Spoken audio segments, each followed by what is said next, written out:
মুয়াজ্জিন, তার নাম ছিল কি মুয়াজ্জিনের রাসূল। বেলালের নাম কি? মুয়াজ্জিনের রাসূল, রাসূলের মুয়াজ্জিন। সফরে হাজিরে সবসময় আল্লাহ রাসূল তার আযানকেই পছন্দ করতেন।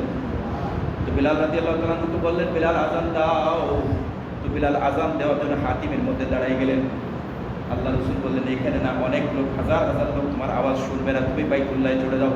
আল্লাহ রাসূলের তাকিদ এমন ছিল যে বিলাল রাদিয়াল্লাহু তাআলা তাড়াতাড়ি উঠে গেছেন, কিন্তু জুতা খুলতে ভুল হয়ে গেছে। আল্লাহু আকবার। সঙ্গে সঙ্গে জিবরিল আলাইহিস সালাতু ওয়াস সালাম আসছেন। আয়েশা আল্লাহ রাসূলকে বলতেছেন, ও আল্লাহর নবী, আপনি কি দেখছেন নাকি বিলালের পায়ে জুতা? হ্যাঁ দেখেছি, ভুল হয়ে গেছে। না না, ভুল হয় নাই, আল্লাহই করাইছেন। কেমনে করাইছেন? বলে, ওই যে মক্কার মধ্যে গলিতে গলিতে তাকে টানা হেঁচড়া করা হইতো, তখন সে একদিন কসম করে বলছিল যে একদিন এমন হবে পুরা আরবের লোক আমার জুতার নিচে থাকবে, দেখবা। সেইটা আল্লাহ তাআলা আজকে বাস্তবায়ন করে দিয়েছে। আল্লাহু আকবার। বাগদাদের এক বুজুর্গ, আল্লাহওয়ালা, সিরা পাটাওয়ালা, সকাল সকাল দোকান কেবল খুলছে বাগদাদের শহরে। যাইয়া দোকানওয়ালারা চেনে, বুজুর্গ চেনে, সবাই চেনে, বুজুর্গ। সবাই আশায় থাকে যদি আজকে আমার দোকানে খায়, যেই দোকানে খায় সেই দোকানে বরকত হয়ে যায়, সেই দোকানে বরকত হয়ে যায়। তো উনি ওনাকে ডেকে নিয়ে গরম এক গ্লাস দুধ দিচ্ছে, উনি দুধ খাইছে, খুশি হয়ে চলে গেছে। তো একটু ছিনে ছিনে বৃষ্টি নামছে, বৃষ্টিতে গলিতে কাদা কাদা কাদা ধরনের একটা ভাব, সেটা এখনের মতো। তো ওই কাদার ভিতর যে উনি দ্রুত গতিতে যাইতেছেন, এর মধ্যে একটা বাড়ি, সেই বাড়িতে একটা ফাহেসা মহিলা এবং তার প্রেমিক সহ সেখানে তারা গল্প গুজব করতেছে। কিন্তু জোরে জোরে পানি ছিটানোর কারণে ওই জোরে জোরে জুতার পানি কিছুটা ওই মেয়ে লোকটার গায়ে দিয়ে পড়ছে।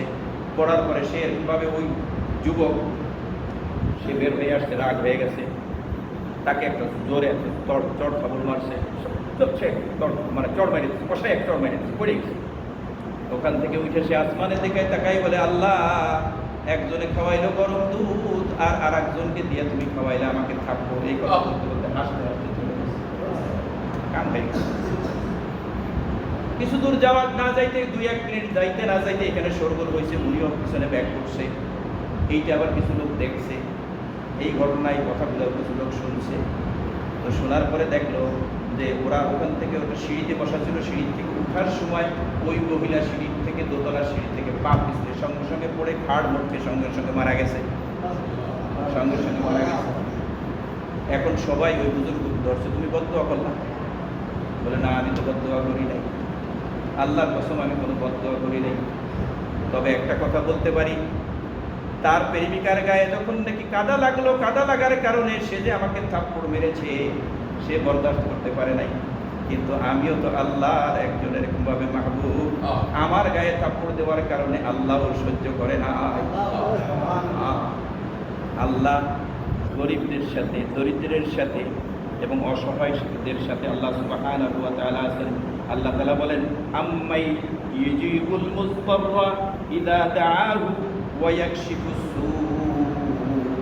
যখন নাকি একদম অসহায় কোনো লোক, আম্মাই ইউজিবুল মুযতাররা, মুযতাররা মানে একেবারেই অসহায়, দুনিয়াতে কারোর কাছে কিছু পায় না, এরকম কোনো লোক যখন নাকি আমাকে ডাক দেয়, ইউজিবু, যখন আমাকে ডাক দেয়, আম্মাই ইউজিবুল মুযতাররা ইযা দাআহু, যখন আমাকে ডাকে, ইয়াকশিফুস সূ, আমি তার সমস্ত সমস্যাগুলোকে দূর করে দেই।